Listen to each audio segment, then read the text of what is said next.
वही मंदिर से 7 किलोमीटर दूर रहने वाले मदन, श्रीहरि और उन्हीं का एक दोस्त एलन जोसेफ, जो कि लोकल नहीं था, वो कहीं बाहर से आया था। ये तीनों पहली बार इस फेस्टिवल को सेलिब्रेट करने आए थे। उसमें से वो आदमी जो स्टोर रूम के बाहर फटाके जला रहा था, हमने उससे स्टोर रूम के इतने पास फटाके जलाने से मना भी किया, लेकिन वो पूरी तरह से नशे में था और अपनी सिगरेट की मदद से फटाके जला रहा था। और फिर होता है एक जोरदार ब्लास्ट, जहां पर केरला में पाइनएप्पल में एक्सप्लोजिव को भर के एक प्रेग्नेंट फीमेल एलिफेंट को खिला दिया जाता है, जिससे उसकी और उसके बच्चे की दोनों की जान चली जाती है। और ये सब उस स्टेट में हो रहा है जहां पे लिटरेसी रेट सबसे ज्यादा है। ये सारे केस देखने के बाद ऐसा लग रहा है कि केरला और फटाकों की केमिस्ट्री आपस में बैठ नहीं रही है। नमस्ते आप सभी को, जय हिंद। मुझे उम्मीद है आप सबकी दिवाली काफी अच्छी रही होगी और आप सभी ने इस दिवाली को काफी अच्छे से सेलिब्रेट किया होगा। लेकिन आज का जो टॉपिक है वो हमारी सोशल अवेयरनेस और हमारी सेफ्टी के लिए बहुत ज्यादा इंपॉर्टेंट है। इसी वजह से इस वीडियो को स्टार्ट करने से पहले मैं आप सभी को एक डेटा बताना चाहता हूं, जिसमें बताया गया कि इस दिवाली 42% इंक्रीज देखने को मिला है उन केसेस में जो कि फटाकों की वजह से या फिर दियों की वजह से झुलसने से हुए हैं। अब तुम सब लोग इस तरीके से दिवाली मनाओगे तो क्या ही होगा, ऐसी ही खबरें बाहर आएंगी। लेकिन आज हम बात करने वाले हैं उस ट्रेजिक इंसिडेंट के बारे में जो 28 अक्टूबर की रात को केरला के अंजोतम्बलम वीरकावु मंदिर में हुआ।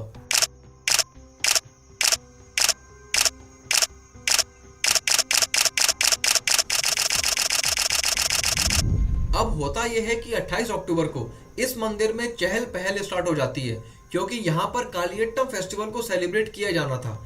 केरला में कालियट्टम फेस्टिवल एक बहुत ही फेमस फेस्टिवल है, जिसमें काली माता की पूजा की जाती है और एक सैक्रेड रिचुअल डांस को परफॉर्म किया जाता है, जिसे थेयम कहते हैं। अगर आप सभी लोग इस फेस्टिवल के बारे में और अच्छे से जानना चाहते हैं तो केरला टूरिज्म नाम के यूट्यूब चैनल पर जाके आप इसको और अच्छे से देख सकते हैं। अब ये जो कालियट्टम फेस्टिवल है ये केरला में बहुत ज्यादा पॉपुलर है, तो इस साल टेम्पल की अथॉरिटीज ने सोचा कि क्यों ना इसको एक दिन की बजाय 2 दिन मनाया जाए, जिससे चीजें आसानी से मैनेज की जा सकें। लेकिन किसी को क्या मालूम था कि पहले ही दिन कुछ ऐसा हो जाएगा जो किसी ने सोचा भी नहीं था।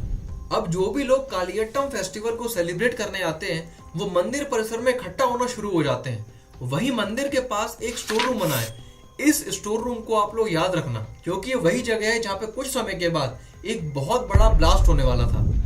अब भीड़ इतनी बढ़ जाती है कि लोग मंदिर परिसर के अलावा स्टोर रूम के आसपास भी खड़े होने लगते हैं। लेकिन ऐसा क्या था स्टोर रूम में, तो मैं आप सभी को बता दूं कि उस स्टोर रूम में एक्सप्लोजिव्स मतलब फटाके रखे हुए थे। अब कितनी क्वांटिटी में थे ये तो पता नहीं, लेकिन टेम्पल की कमेटी ने कहा कि उनके द्वारा 30,175 रुपए के फटाके खरीदे गए, जो कि एक्सप्लोजिव नेचर के थे।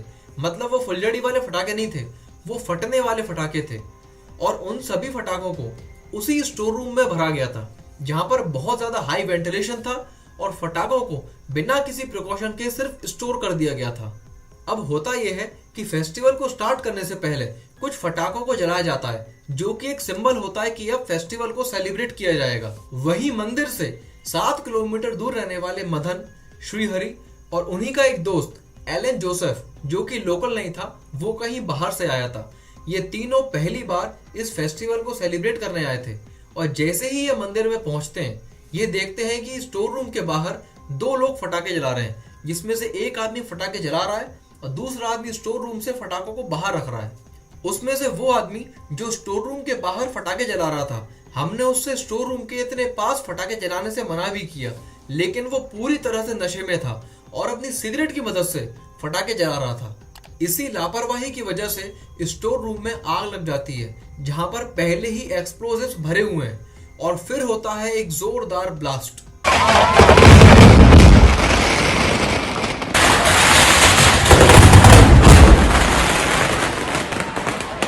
इस ब्लास्ट में 154 लोग घायल हुए, जिसमें से 16 लोग क्रिटिकल स्टेज पर हैं और अभी तक 4 लोग अपनी जान गंवा चुके हैं। अब ये जो हादसा है इसकी इन्वेस्टिगेशन के लिए SIT मतलब स्पेशल इन्वेस्टिगेशन टीम को अपॉइंट किया गया है, जिसने टेम्पल कमेटी के चेयरमैन PK चंद्रशेखरन और सेक्रेटरी भारतन के साथ राजेश और 65 इयर्स के KV विजयन, जो कि मेन एक्यूज्ड है, इनको अरेस्ट कर लिया है। लेकिन 1 नवंबर को PK चंद्रशेखरन, भारतन और राजेश को बेल मिल जाती है।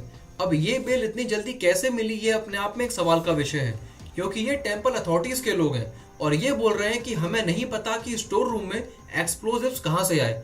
अब मैं ये नहीं बोल रहा कि ये जानबूझ के किया गया है, लेकिन स्टोर रूम में एक्सप्लोजिव्स कहाँ से आए ये अगर इनको नहीं पता होगा तो क्या पड़ोस की आंटी को पता होगा। यहाँ पर सरकार ने कहा कि जितने भी लोग घायल हुए उनका खर्चा वो उठाएगी। यहाँ पर यह भी कहा गया कि ये तो अच्छा है कि स्टोर रूम में 30 से 35% चाइनीज क्रैकर्स थे जिनकी एक्सप्लोजिव पावर काफी कम होती है। अगर सारे ट्रेडिशनल क्रैकर्स होते तो ये इंसिडेंट बहुत बड़े स्केल पे हो सकता था। अब ये कोई नया केस नहीं है केरला में, इससे पहले भी पटाखों की वजह से बहुत सारे केस ऑलरेडी हो चुके हैं। जैसे कि 1990 में मलंदा टेम्पल फायर में 26 लोग मारे गए, 1999 में पलक्कड़ अलूर चामुंडी का फेस्टिवल में 8 लोग मारे गए, 2006 में थ्रिसुर पूरम में 7 लोग मारे गए, 2016 में पतंगल देवी मंदिर में 111 लोग मारे गए और 400 लोग इंजर हुए। इसी साल फरवरी 2024 में चोरक्कड़ टेम्पल फेस्टिवल में 2 लोग मारे गए और 4 लोग इंजर हुए और 30 से ज्यादा घर डैमेज हुए। और इसी लंबी लिस्ट में आप ये वाला केस भी शामिल कर लीजिए। आप सभी ने ये वाला केस भी सुना होगा जहां पर केरला में पाइनएप्पल में एक्सप्लोजिव को भर के एक प्रेग्नेंट फीमेल एलिफेंट को खिला दिया जाता है, जिससे उसकी और उसके बच्चे की दोनों की जान चली जाती है। और ये सब उस स्टेट में हो रहा है जहां पे लिटरेसी रेट सबसे ज्यादा है। ये सारे केस देखने के बाद ऐसा लग रहा है कि केरला और पटाखों की केमिस्ट्री आपस में बैठ नहीं रही है। वहीं दिल्ली, केरला, तमिलनाडु, बिहार और बहुत सारे राज्यों में 1 जनवरी 2025 तक फायर क्रैकर्स की मैन्युफैक्चरिंग, स्टोरेज और ऑनलाइन सेल पर बैन लगा दिया गया है। Ministry of commerce and industries और एक्सप्लोजिव रूल 2008 के अकॉर्डिंग फायर क्रैकर्स के जो मैन्युफैक्चरर हैं उनको मैंडेटरी है बताना कि फायर क्रैकर्स में कितनी अमाउंट में एक्सप्लोजिव्स का इस्तेमाल किया गया है। हालांकि इन्वायरमेंट और हेल्थ पे इसका क्या असर पड़ेगा ये बताना मैंडेटरी नहीं है। हालांकि ये चीज भी कंपलसरी कर देनी चाहिए जिससे लोगों में और भी अवेयरनेस बढ़ सके। अगर कोई फायर क्रैकर्स की इलीगल मैन्युफैक्चरिंग करता है तो उसे 3 साल की जेल या फिर 5,000 रुपए जुर्माना लगेगा, या फिर दोनों भी हो सकते हैं। यहाँ पर मेरा मानना यह है कि 3 साल की सजा को बढ़ा करके 10 साल और 5,000 के फाइन को बढ़ा करके 50 लाख कर देना चाहिए। इससे अपने आप इलीगल मैन्युफैक्चरिंग का इशू कम हो जाएगा। लेकिन इसके लिए हमारे ऑफिसर्स का ईमानदार होना बहुत इंपॉर्टेंट है, क्योंकि यहाँ पर जो पकड़ा जाएगा वो 50 लाख का फाइन देने के बजाय 10 से 20 लाख किसी एक ऑफिसर को दे देगा और आराम से बच जाएगा। तो यहाँ पर सॉल्यूशन ये है कि जो भी ऑफिसर ऐसी इलीगल एक्टिविटीज को पकड़ेगा और जो भी फाइन उससे कलेक्ट होगा उसका 10 से 20% उस ऑफिसर को दिया जाएगा। इसकी वजह से हमारे जो ऑफिसर्स हैं वो मोटिवेट रहेंगे और काफी स्ट्रिक्टली काम करेंगे।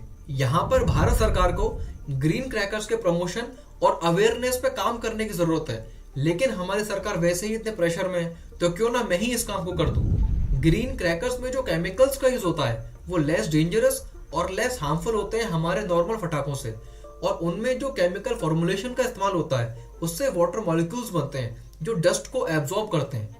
ग्रीन क्रैकर्स कोई बहुत ज्यादा भड़ाम भड़ूम वाले पटाखे नहीं होते, इससे नॉइज पॉल्यूशन भी कम होता है। ग्रीन क्रैकर्स वादा करते हैं कि वो 30 से 35% रिड्यूस करते हैं पार्टिकुलेट मैटर्स को, निट्रस ऑक्साइड को और सल्फर ऑक्साइड को। ग्रीन क्रैकर्स में लिथियम, आर्सेनिक, मरकरी, लेड और एंटीमनी जैसे हार्मफुल केमिकल एलिमेंट्स का इस्तेमाल नहीं होता है। ग्रीन क्रैकर्स को CSIR एंड EERI डेवलप करता है और petroleum and explosives safety organisation मतलब पैसो के अप्रूवल के बाद इसका प्रोडक्शन स्टार्ट किया जाता है। अगर आप में से कोई भी ग्रीन क्रैकर्स की मैन्युफैक्चरिंग को करना चाहता है तो वो CSIR एंड EERI के साथ एग्रीमेंट साइन कर सकता है और PESO petroleum and explosives safety organisation के थ्रू अपना लाइसेंस भी ले सकता है। इस एग्रीमेंट पे साइन करने के बाद आपके साथ वो फॉर्मूला शेयर किया जाएगा जिससे आप ग्रीन क्रैकर्स को बना सकते हैं। आपको खुद से कोई भी फॉर्मूला डेवलप करने की कोई भी जरूरत नहीं है। लेकिन अगर हम लोग मार्केट गए तो हम लोग ग्रीन क्रैकर्स को पहचानेंगे कैसे, क्योंकि हम तो वही फटाखा लेके आते हैं जिसके बॉक्स पर सबसे अच्छी मॉडल की फोटो लगी होती है। तो इसको पहचानना बहुत सिंपल है। सबसे पहले आपको बॉक्स के ऊपर CSIR एंड EERI का लोगो मिलेगा और साथ में एक QR कोड भी मिलेगा। इसकी मदद से आप ग्रीन क्रैकर्स को आसानी से पहचान सकते हैं। अगर आप ट्रेडिशनल क्रैकर्स और ग्रीन क्रैकर्स के बीच के डिफरेंस को समझना चाहते हैं तो आप वीडियो को पॉज करके इस इमेज को देख सकते हैं। लेकिन यहाँ पर एक छोटा सा ड्रॉबैक भी है ये जो हमारे ग्रीन क्रैकर्स हैं ये थोड़े से महंगे आते हैं, तो क्या हो गया उससे? इस साल अगर हम 20 पटाखे फोड़ते थे, अगले साल हम 10 फोड़ देंगे। इतना तो हम कर ही सकते हैं हमारे इन्वायरमेंट और अपनी सेफ्टी के लिए। Thank you so much. जय हिंद।